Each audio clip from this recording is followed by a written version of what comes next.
Buenas noches.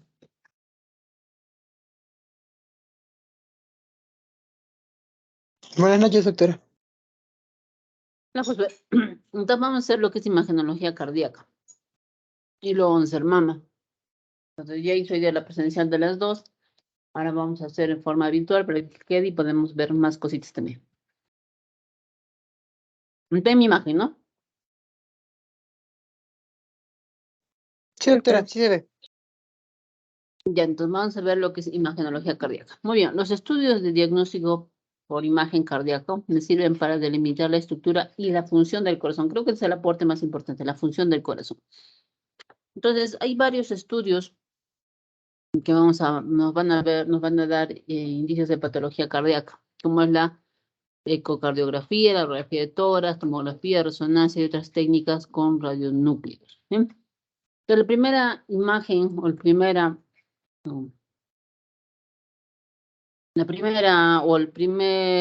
primera prueba inicial para el diagnóstico va a ser siempre la radiografía. Entonces, podemos sacar esta placa en cualquier establecimiento de salud, por ejemplo, ¿no? Es de primer nivel. Entonces tenemos las dos incidencias, la posterior anterior, que es la estándar de tórax, y la lateral. Las dos, las cuales son complementarias, van a permitir obtener imágenes de tamaño y forma de aurículas, ventrículos y vasos pulmonares. ¿Ya? Pero se requieren otras pruebas para describir con precisión la estructura y la función del corazón. Como vemos aquí, un corazón es grande, ¿no? Puedo hablar de una cardiomegalia. Para la cardiomegalia también puedo clasificar según el tamaño, ¿no? Entonces, ¿se acuerdan que trazamos una línea vertical central? Cojo la parte más ancha del lado derecho, la parte más ancha del lado izquierdo, un A con un B sumados, dividido entre el ancho máximo del tórax. Eso, como es un índice, tiene que dar un decimal, ¿no es cierto? Entonces, no puede ser más de 0.5. Cuando es más de 0.5 ya hablamos de cardiomegalia. Ahora, la cardiomegalia puede dividirse en D moderado severo o en 4 grados, como lo tengo, como les puedo sugerir. Si miden de 0.51 a 0.55, hablamos de un grado 1, grado 2 de 0.56 a 0.6, grado 3 de 0.61 a 0.65 y más de 0.65 hablamos de un cuarto grado. No los voy a tomar en el examen, pero por lo menos cuando ustedes vean esa escala, digamos, ustedes la reconozcan, ¿no? Entonces, así vemos lo que es indirectamente cardiomegalia. La tomografía helicoidal, la tomografía propiamente dicha, nos sirve para evaluar patologías como la pericarditis, cardiopatías,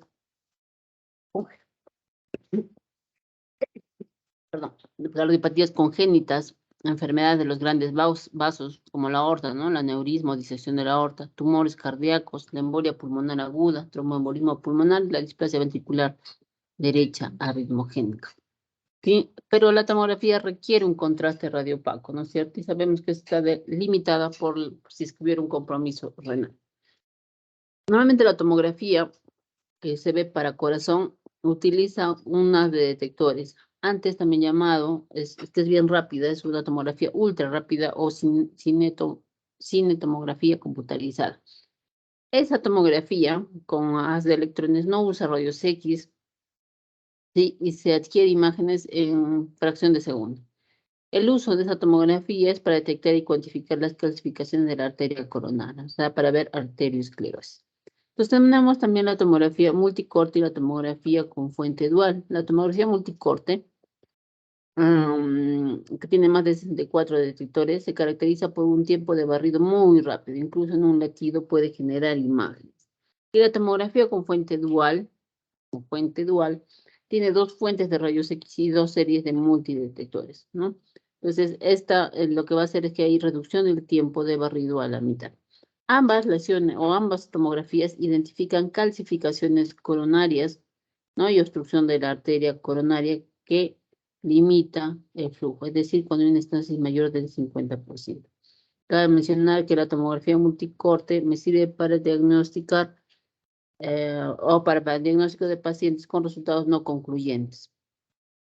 Es una alternativa a la angiografía coronaria ¿ya? Y su principal beneficio es que descarta la enfermedad coronaria. Acá en esta imagen estamos viendo una tomografía en el cual estoy viendo el ventrículo izquierdo y por encima,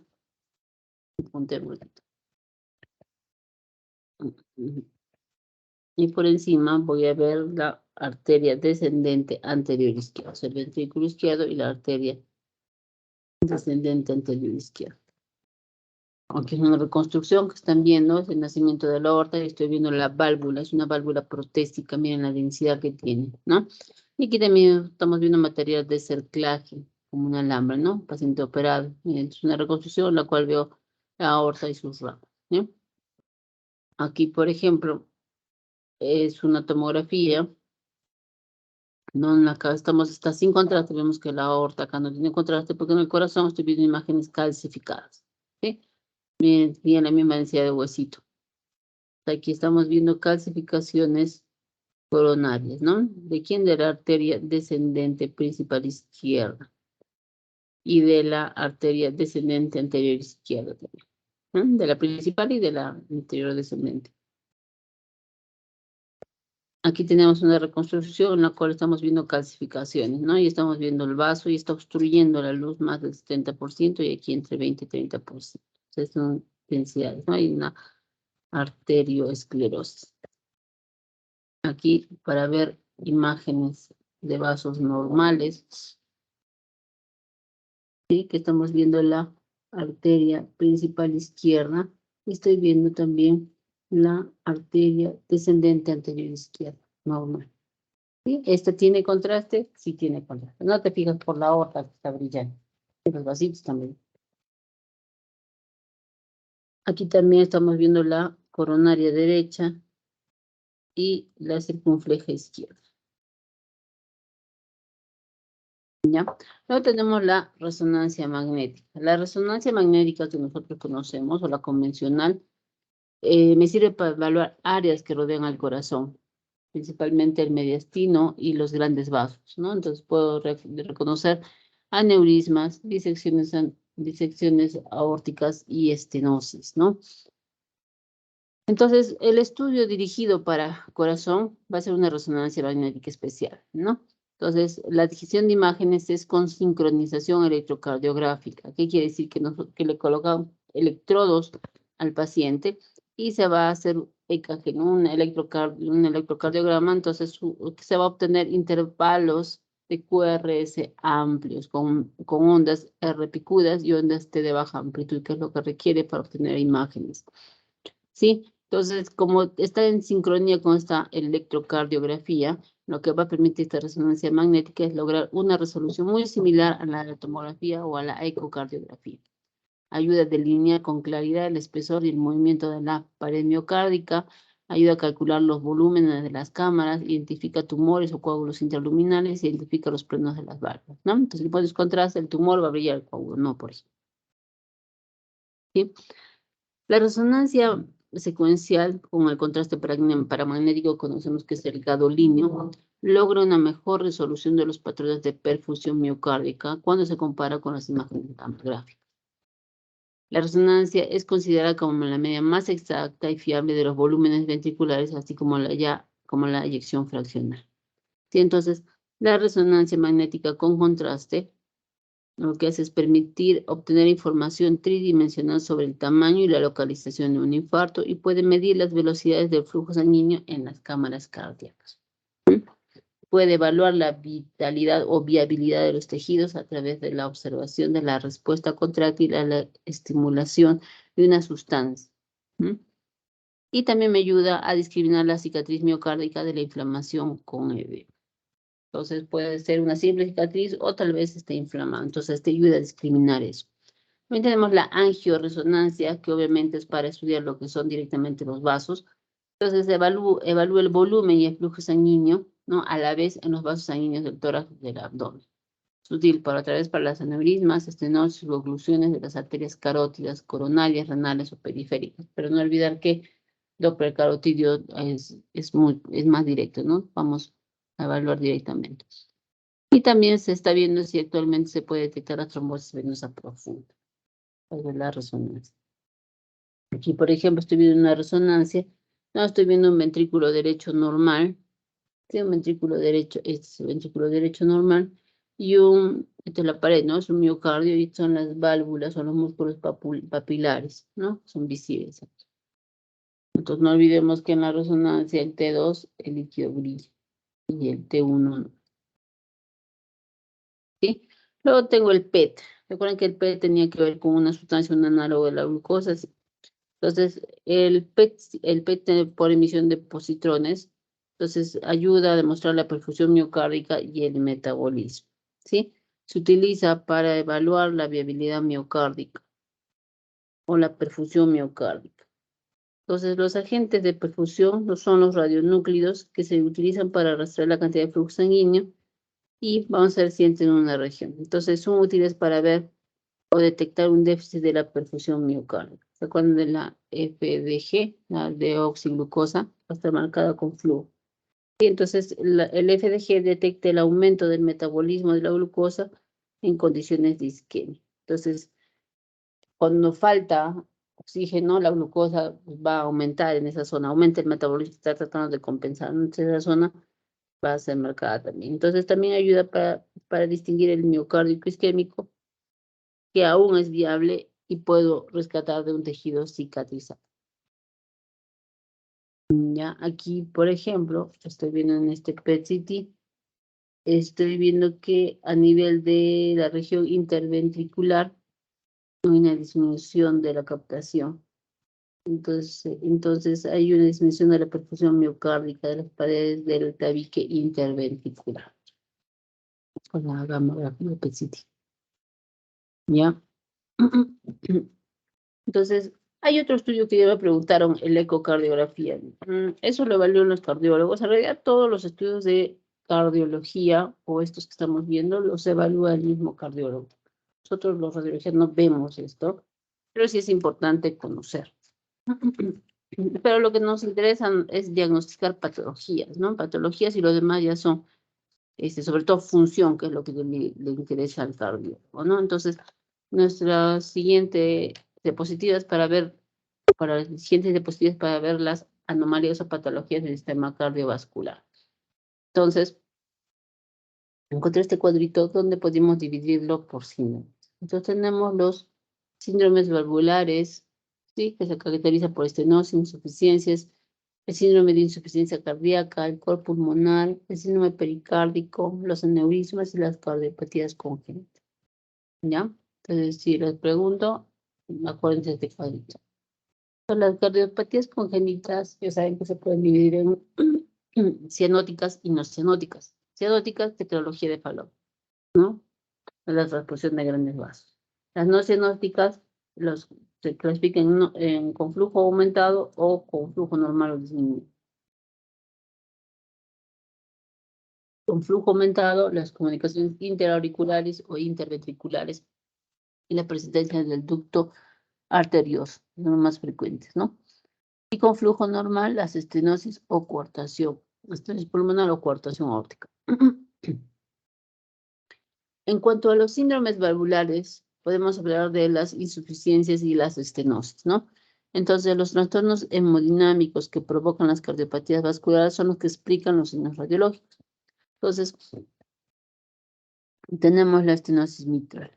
Entonces, en la estenosis mitral va a haber un aumento del tamaño de la aurícula izquierda, ¿no? Y puede haber signos de obstrucción venosa pulmonar por hipertensión. Entonces, lo que vamos a ver es que puede haber aumento del tamaño de la aurícula izquierda, solo de la aurícula izquierda, sin llegar a ver cardiomegalia.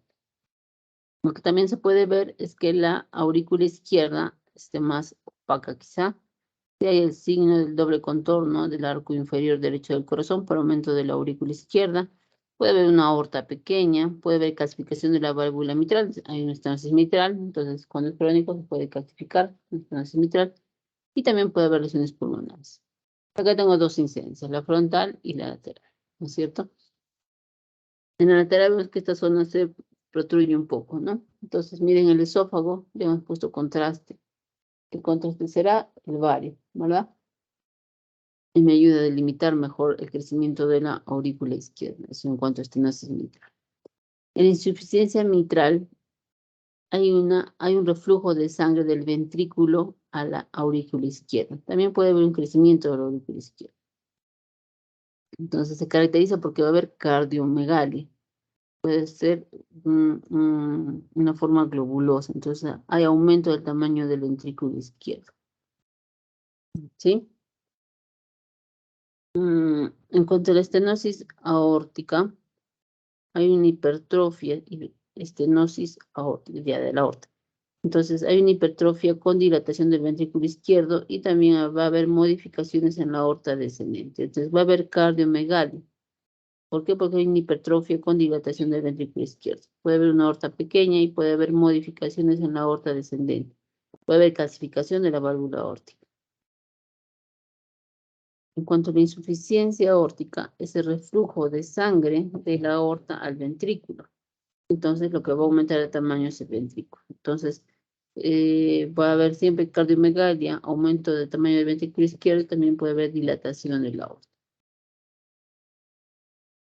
El síndrome de insuficiencia cardíaca congestiva se produce por deficiencia en la contractividad del corazón izquierdo que afecta de manera secundaria el derecho. Causas puede ser una hipertensión, reumatismo, las miocardiopatías, las coronariopatías.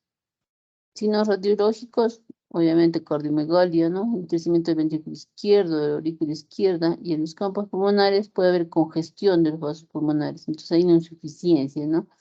Entonces hay como una éstasis. Puede haber edema, ¿no? Un edema, los cilios prominentes en la imagen, o el edema, ¿no? O congestivo, o síndrome congestivo puede haber tipo en alas de mariposa, ¿no es cierto? Edema, una red especial algodonosa, iliar y pariliar, que se llaman alas de mariposa. Puede haber derrame pleural bilateral o intertisular, o un ingresamiento nada más, o puedes ver signos de derrame como una simple o una pequeña obturación del seno costofrénico. El coro pulmonar crónico es una cardiopatía causada por una enfermedad de los pulmones o de sus vasos sanguíneos. No puede haber una valvulopatía mitral, una cardiopatía congénita, fibrosis pulmonar es frecuente. Signos radiológicos, no va a haber cardiomegalia. Puede haber hipertrofia del ventrículo izquierdo, puede haber engrosamiento iliar, el ilio más prominente, por ejemplo, ¿no? Pensando en el coro pulmonar. Y si estamos pensando en fibrosis, tiene que haber los signos pulmonares de fibrosis, ¿no? Un patrón intersticial reticulonodular, por ejemplo, ¿no? O de repente secuela, tractos biliares, de repente, ¿ya? En cuanto al derrame pericárdico, puede ser producido, hay líquido, ¿no es cierto?, en el espacio pericárdico. Entonces, puede haber un líquido propio del lugar, como un exudado, o de causa sistémica, transudado. Tenemos de exudado, hablamos de, puede ser contenido seroso, serofibroso, hemorrágico, purulento y quiloso.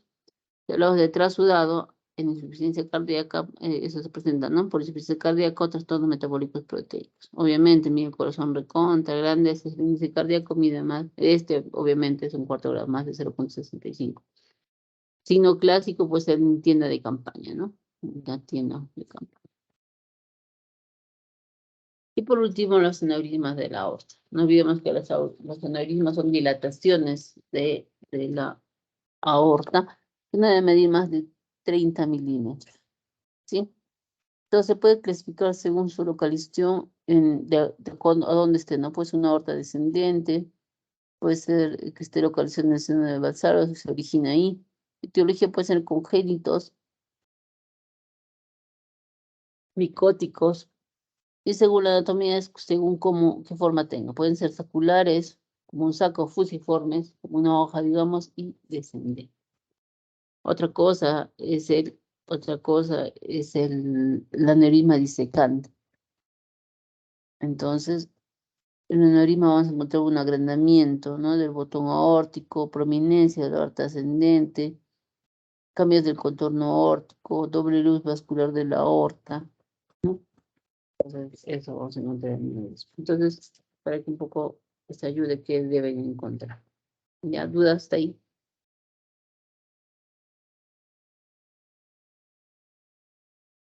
No somos 20, ya somos 20, si quieren.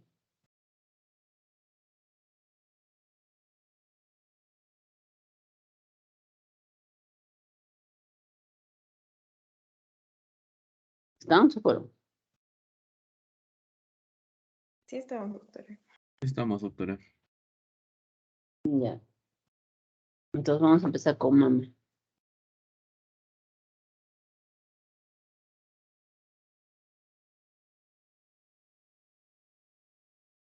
No hay dudas, ¿no?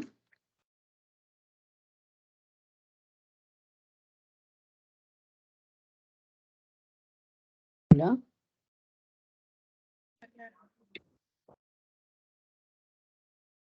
Ya. Entonces hacemos lo que es mama, vamos a ver la mamografía, ecografía, resonancia y los estudios, otros estudios de intervención, por ejemplo, como biopsia.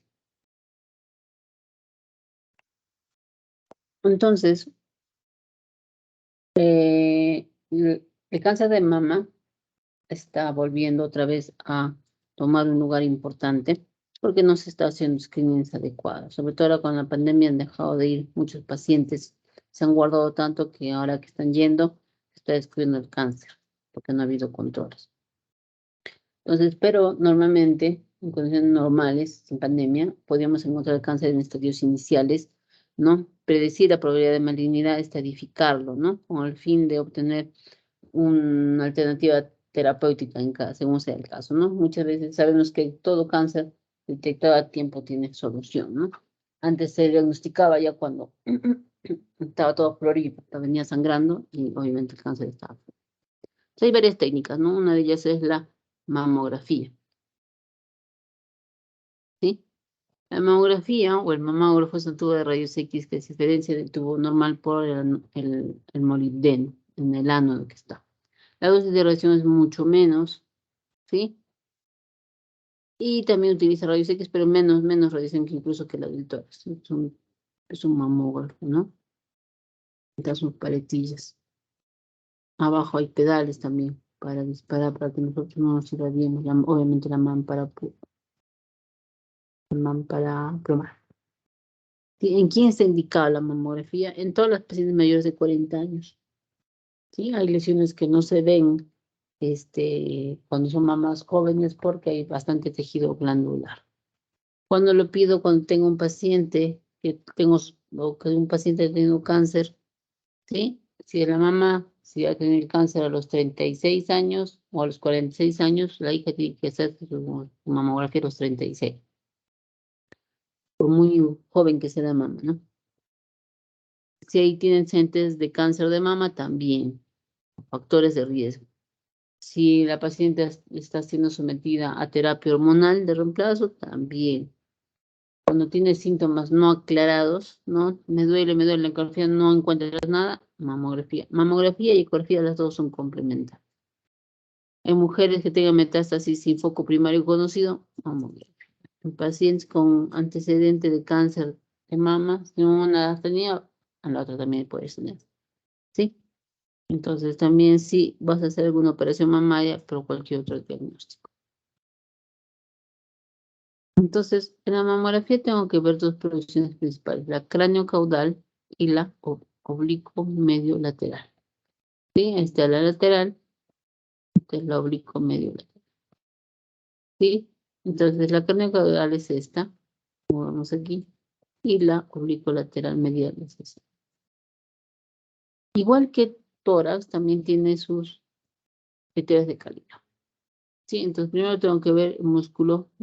Es como que tú estás mirando te lo están aplastando a ti y tú estás mirando para abajo. Entonces vamos a ver el músculo pectoral, el tejido graso. La grasa es poco pura, ¿no? Radiolúcido. ¿Sí? Mueve el tejido medial de la mama, o sea, para adentro. Y el tejido lateral de la mama. Entonces estos días afuera, para el brazo, digamos, y estos para adentro. Medial y lateral. La producción oblicuo medio lateral también, ¿no? Tiene que cumplir ciertos parámetros. Tengo que ver bien el músculo pectoral. Si hubiera adenopatía se va a ver. Si no está bien tomado, no se va a ver. ¿Sí? Ver el ángulo inframamario. Visualizar el tejido glandular. Esto es arriba, superior. ¿Sí? El tejido graso retroglandular. También el pezón. ¿Sí? Que va a estar visto de perfil sin superposición.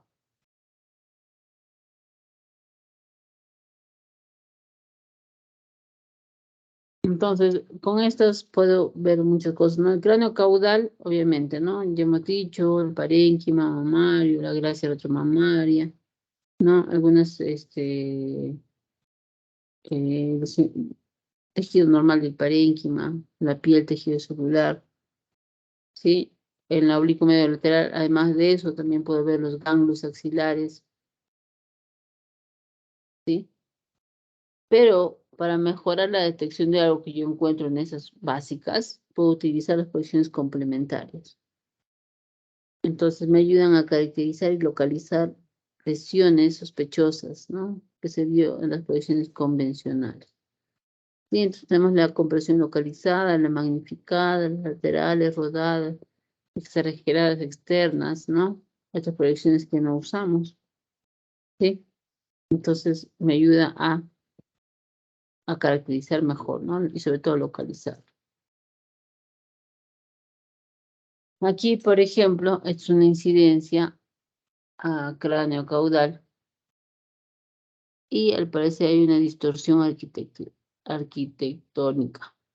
Entonces lo que se ha hecho, sea, esa zona sospechosa se ha ampliado, digamos, se ha tratado de ver esa distorsión arquitectónica, te ayuda a ampliar también incidencias, ¿no? Cráneo caudal. Aquí, por ejemplo, vemos una imagen medio sospechosa, ¿sí? Y en la oblicua se va a proyectar en la parte inferior, ¿sí? En la parte inferior. Y en la magnificación, vamos a ver, se ve mejor el nódulo y se ve mejor que también tiene microcalcificaciones. Con una vez que tiene microcalcificaciones, estamos pensando en algo más.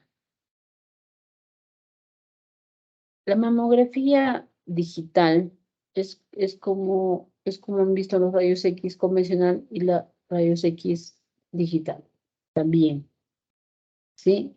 Entonces se puede también bajar una computadora, no se utiliza película radiográfica, tiene menor dosis de radiación, de un 20 a un 80% menos que la analógica. Sí, obviamente lo puedo guardar en el sistema, puedo compartir, hacer teleconsultas. No, la ventaja de la mamografía digital es que tiene mejor resolución de contraste, ¿no? Mira acá, en esta de acá.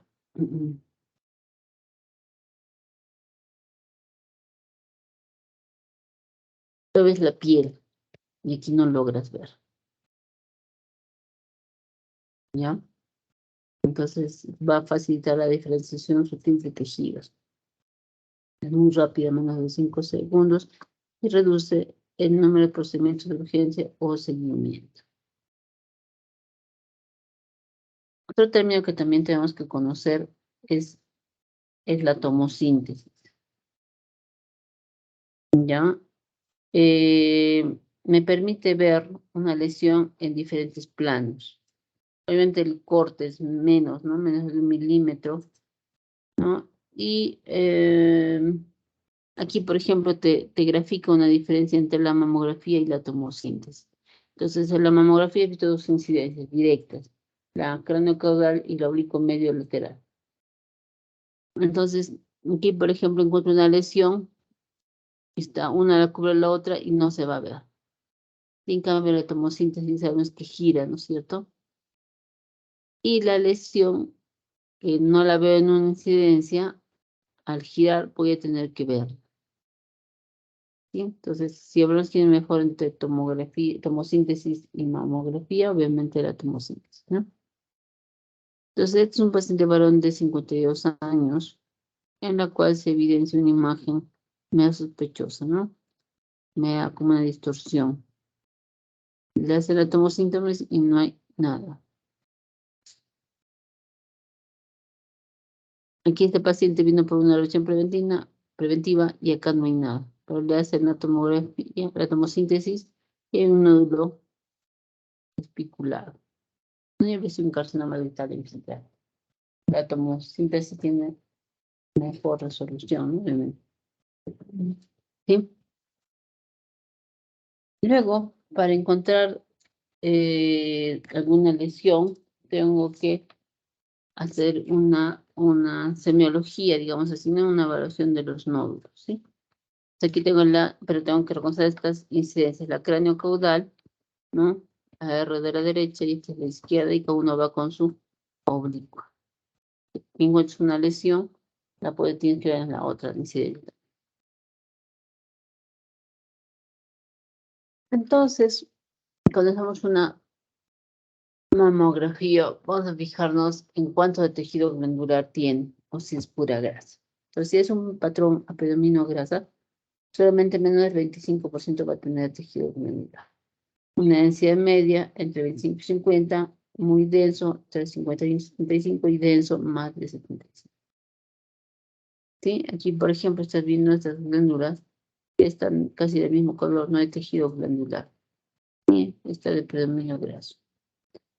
Aquí también hay graso, pero también hay tejido glandular, como que está equilibrado. Aquí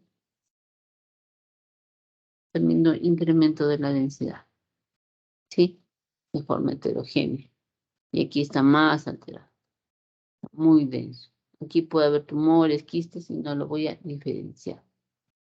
¿Sí? Creo fijarme cuando evalúo un nódulo, la forma. No es lo mismo un nódulo redondeado que un ovalado, ¿sí? Que sea lobular irregular.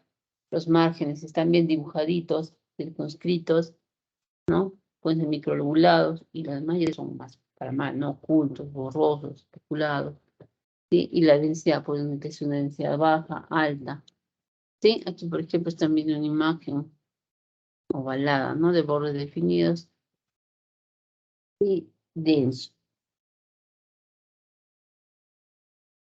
Acá es un nódulo, digamos, es una morfología redondeada, ya no es ovalada, pero más parece una poligonal, márgenes espiculados como punta, y no, casi el mismo color que el tejido adyacente, ¿no es cierto? Esta es la misma densidad. Las microcalcificaciones también me ayudan, porque las microcalcificaciones me hacen sospechar de malignidad. Cambio, las calcificaciones gruesas, como lo que es el palomita de maíz, me habla de otra patología. Por ejemplo, los fibroadenomas cuando involucionan, o sea, ya dejan de tener aporte hormonal, vienen a calcificar, pues son gruesas calcificaciones. Entonces, puede haber calcificaciones benignas, vasculares. Superficie intermedia son calcificaciones pequeñas, amorfas e indiferenciadas, o heterogéneas groseras. Las muy, muy, muy sospechosas hablamos de las pleomórficas finas y las lineales que forman letras. Vamos a ver. El patrón de distribución, ¿cómo están? Si están difusas, regionales, agrupadas, lineales, ¿cómo están en crecimiento? Si miren, esta clasificación gruesa, ¿no? En palomitas de maíz.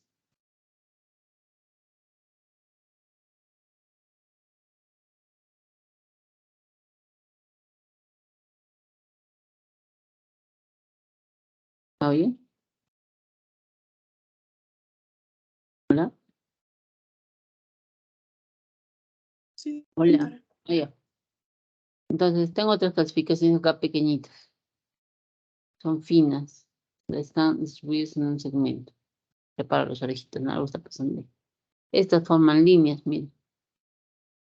Una Y, una L.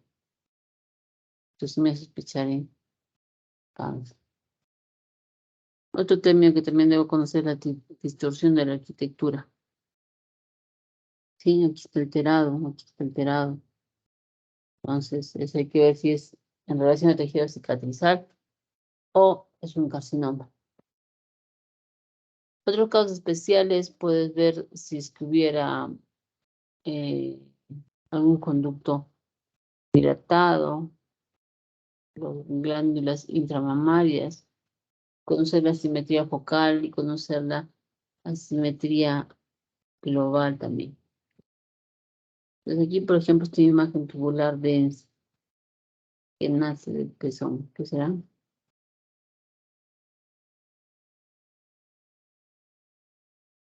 Entonces este conducto está dilatado. Entonces una ectasia ductal. Nivel retrógrado. Entonces te viene una imagen o idea dentro de la mama con un centro más claro, ¿no? Hipodenso. Entonces hablamos de un ganglio intramamario. ¿Qué les parece esto?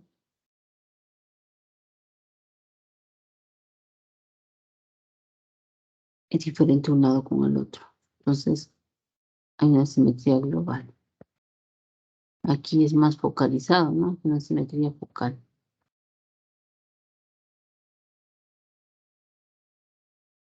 Ya está. También puedo identificar algunos hallazgos asociados, como retracción cutánea, retracción del pezón, engrosamiento cutáneo, considerarlo, ¿no? Sobre todo si no ha recibido quimios, hay que buscar puede haber una lesión cutánea, adenopatías, es importante la evaluación de las adenopatías, y la presencia de calcificación. Porque mira cómo está metido acá, donde el pezón. Sí, entonces hay una retracción cutánea del pezón. Cerca había una cicatriz, entonces si es así te puedes quedar tranquilo.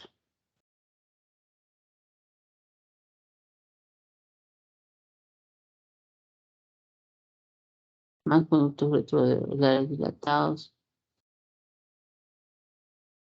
Y aquí se parece diferente, ¿no? Hay un engrosamiento cutáneo. En esta mama blanca, ¿puedes diagnosticar algo? No. Y lo que sí puede ver que es heterogéneo. Muy anormal, como lo tiene acá. No lo tenemos. En cambio, el caso intravehicular. La mama es densa. Aquí es el pezón y aquí es un pólipo.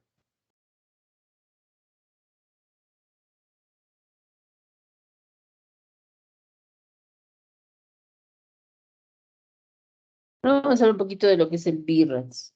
El BIRAS es un lenguaje que todos debemos conocer, ¿no? Que nos dice tener cuidado si de repente hacer seguimiento o simplemente hacer controles anuales.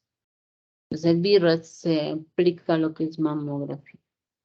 Entonces el BIRAS 0 es la mamografía, pero no es suficiente porque es una mama muy densa. Entonces ahí haces una ecografía, por ejemplo, ¿sí? BIRAS 1 es una mama normal, no tiene tumores, no tiene nada.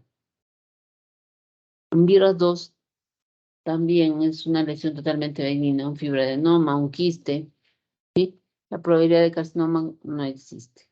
En cambio, en BIRAS 3 hay un rango bien bajo de tener un carcinoma, menos del 2%. Entonces, por ese motivo, se le va a seguir cada 3 o 6 meses. En cambio, si tiene una alta probabilidad de malignidad entre 3 al 94%, entonces se va a indicar la biopsia. En BIRAS 5 obviamente se indica la biopsia. En BIRAS 6 ya el paciente ya tuvo el cáncer y solamente está yendo a sus controles, por ejemplo. ¿Sí? Muy bien, hasta hay dudas en mamografía.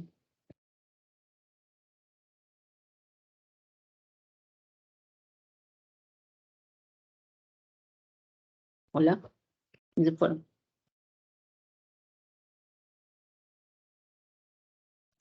Creo que no hay dudas, doctora. Entonces vamos a hacer lo que es la ecografía. Gracias. Entonces la ecografía es un método muy utilizado, de bajo costo, no hace daño, es inocuo. Sí, tiene muchas ventajas. Entonces, pero lo malo o bueno es que es operador dependiente. Entonces, las indicaciones es para diagnosticar las masas palpables y no palpables. Puedo distinguir el sólido del líquido. Entonces, me ayuda también para valoración de hallazgos clínicos y mamográficos. Sirve para sacar alguna muestra. No puedo hacer procedimientos intervencionistas.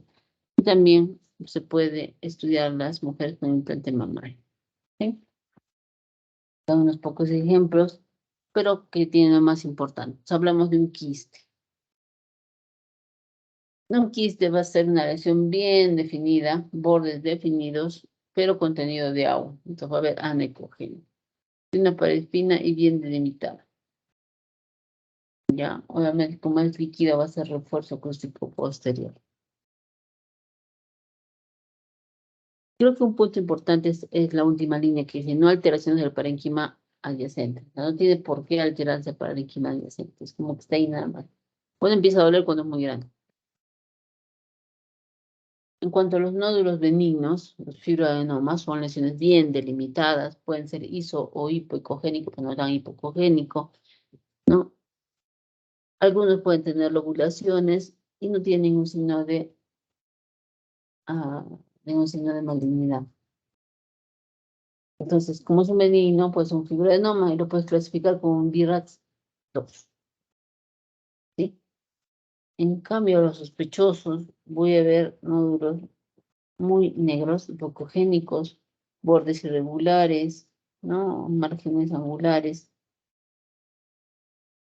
Miren, que tienen la sombra posterior. No hay, sino la chorita que se ve en fibroadenoma. Si un fibroadenoma, vas a ver acá como una sombra los costaditos, sin la chorita. Ve que está sobre todo.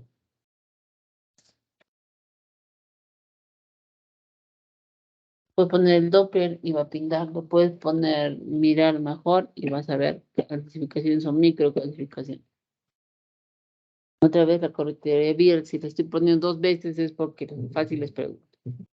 La BIRD 0 necesita una imagen adicional. BIRD 1, la ecografía todo está normal, no hay ningún tumor, no hay nada. BIRD 2 encuentra lesiones, como ya hemos visto, quistes o fibroadenomas. ¿Sí? Pero hay algunas lesiones que ameritan seguimiento, porque puede ser como que no de que tenga un cáncer. Entonces, mejor hacer el seguimiento. Y la categoría 4, hay hallazgos sospechosos de malignidad. Ya, entonces tiene un rango de malignidad del 3 al 94%. Se clasifican en A, B o C. 4A, baja sospecha de malignidad. 4B, riesgo intermedio de malignidad. Y riesgo C, riesgo intermedio moderado de malignidad. En cambio, el BRAF 5 es muy sospechoso de malignidad, más del 95%. El BRAF 6 significa que ya tenía el diagnóstico de cáncer. ¿Ya? Entonces, puede haberse sacado biopsia o algo y ya tienen el diagnóstico de cáncer. ¿Sí? Aquí estoy viendo, por ejemplo, una imagen hipocogénica bien definida. ¿Qué virus será?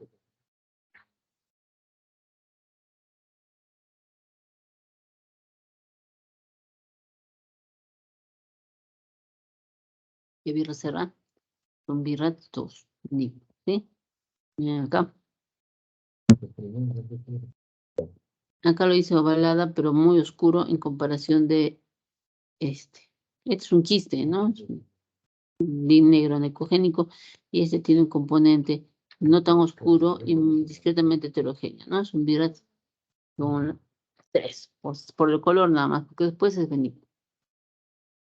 Y estoy viendo una lesión, ¿no? Sólida, es que tuviera tabique, pero sólida. Entonces le hace la biopsia, la aguja se ve así, brillante. Y le sacan el pedacito y se manda a analizar. Y al final solamente un fibroadenoma. Se fue catalogado por un 4A de baja sospecha. Mira esta imagen.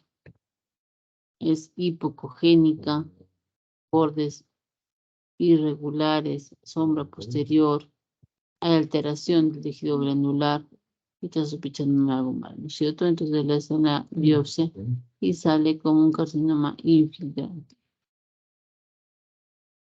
Esta expresión muy oscura. No es normal.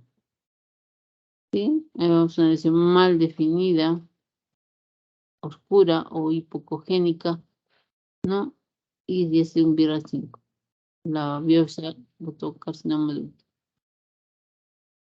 Sí, es lo más importante que se lleven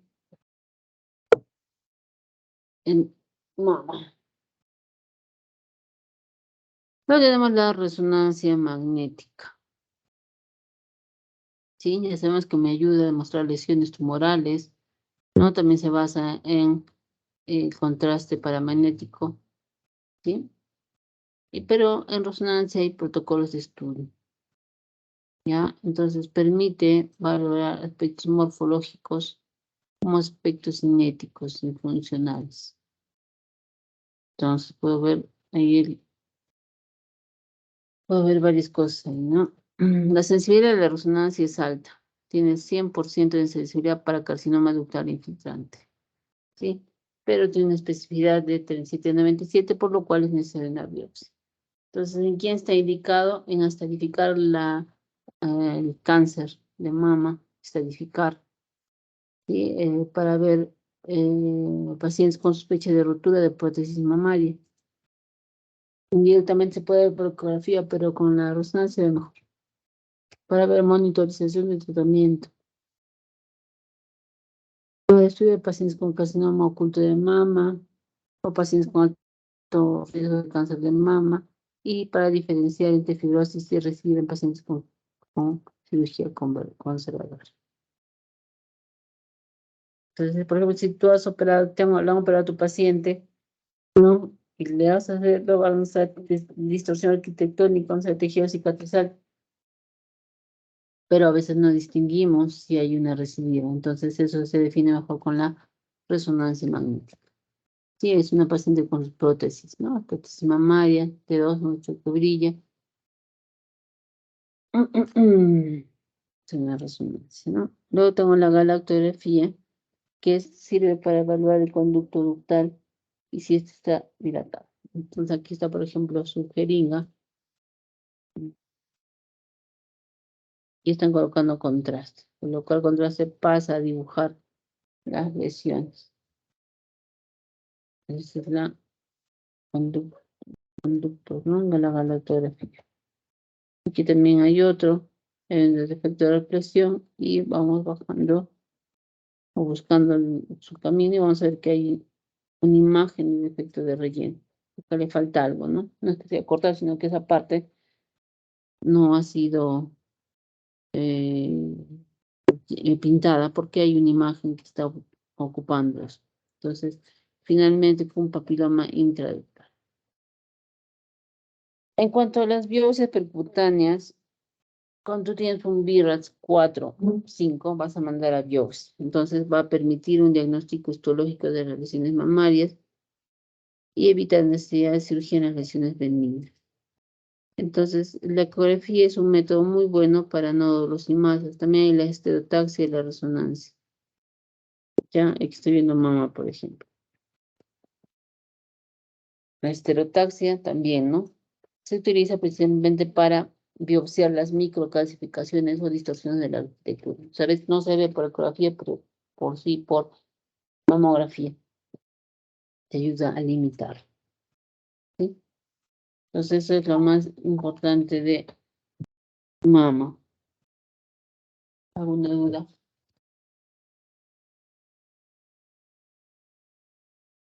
Doctora, Sí. doctora, una pregunta. Cuando menciona los parámetros de calidad de la proyección oblicua medio lateral, la última era peso en visto de perfil sin superposición. ¿Cómo podríamos darnos cuenta de eso? No entendí muy bien.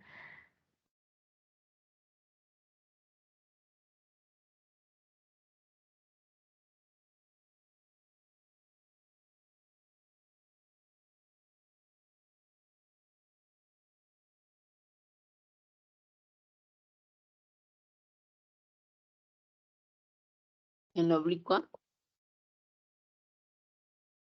Sí, doctora. tengo que tratar de verlo el pezón.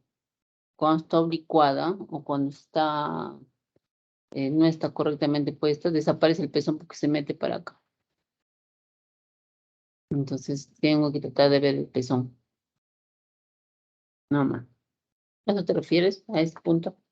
Sí, doctora S. Gracias.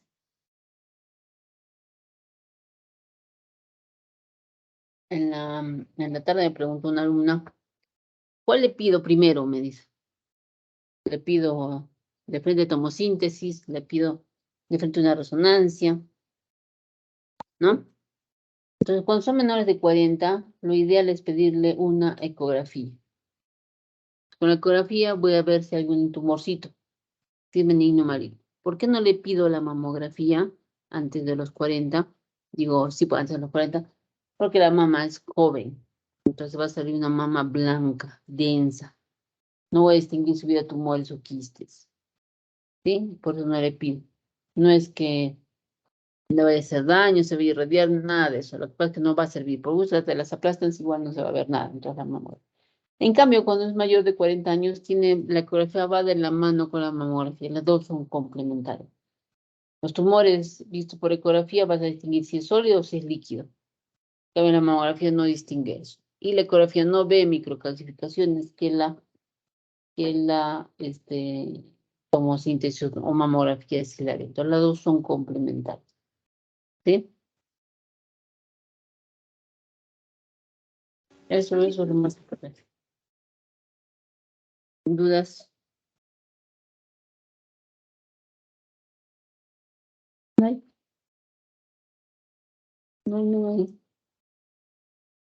Doctora, en la mamografía, cuando a una mujer se le ha eh, eh, catalogado como BIRAT 0 por una hiperdensidad en sus mamas, con ese antecedente, o sea, ella siempre en una siguiente mamografía va a presentar esta condición, o sea, siempre se le va a tener que hacer la ecografía y la mamografía a la vez, o en algún momento también esta hiperdensidad va a disminuir, ¿no? Y solo va a quedarse con el examen de mamografía.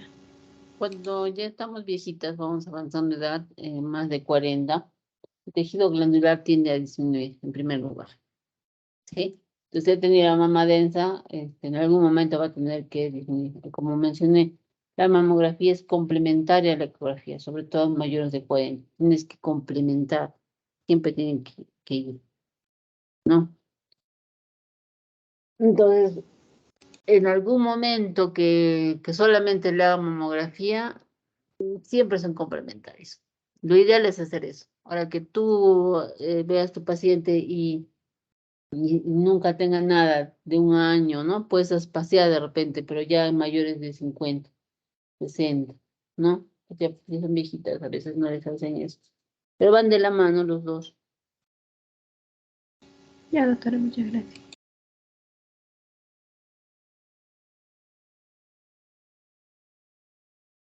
¿Alguien más? Doctora, una pregunta más. Cuando los pacientes presentan este TBC en la mama, ¿qué se va a encontrar? ¿Qué imágenes se va a encontrar? Encontrar en la mama TBC se presenta frecuentemente y hemos visto mucho como mastitis, como una inflamación. Una mastitis puedes encontrar de simplemente una discreta alteración de la ecogenicidad, ¿no? Hasta lesiones extensas de eso, incluso puedes encontrar colecciones asociadas. Y su diagnóstico de mastitis o diagnóstico diferencial con la TB, puedes encontrar una mastitis granulomatosa versus infecciosa probablemente, ¿no? Sí, Entonces necesita, perdón. sí, y se le haría mamografía y ecografía también. Claro, pero cuando vienen así con la mastitis, le haces la ecografía. La mamografía no te va a aportar mucho porque como si ahí está inflamado y está con líquido, por ejemplo, si viene un absceso, vas a ver una imagen densa, que la mamografía no te va a aportar, ¿no es cierto? Entonces tú vas a encontrar eso ecográficamente, sospechas la mastitis, ves si hay colección, das tratamiento, ¿no? Lo ideal. Y muchas veces con el tratamiento cede. Pues a pesar del tratamiento convencional no mejora, entra el diagnóstico de la tuberculosis de esto versus la idiopática, que no tiene causa. Hacen la biopsia, no encuentras, puedes encontrar tuberculosis o no. Si no encuentras la idiopática, sin causa aparente. ¿Sí? Entonces, se puede ver de diferentes maneras, pero puede debutar como una simple mastitis. Ya, doctora, gracias. Ahora, me puedes preguntar, ¿y ecografía de mama en varones? Sí se hace. Sí se hace, algunos presentan ginecomastia, sobre todo en obesos, ¿no? Y también tiene relación con ciertas sustancias, ¿no? Que toman o medicamentos que toman y que les causa un poco de secreción, ¿no? Para la autorrea. Sí se hace ecografía de mama en varón, ecografía más que todo, mamografía, ¿qué aplazaría examinar? La mamografía, por ejemplo. No hay más.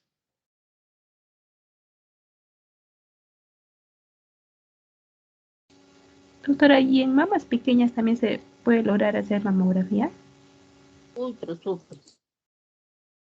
Sufres. Puedo agarrar pellejo y tratar de juntarlo, ¿no? Porque he visto que necesito yo un espesor, ¿no? Pues sí puedes hacerlo, pero ya es técnica propia del operador, ¿no?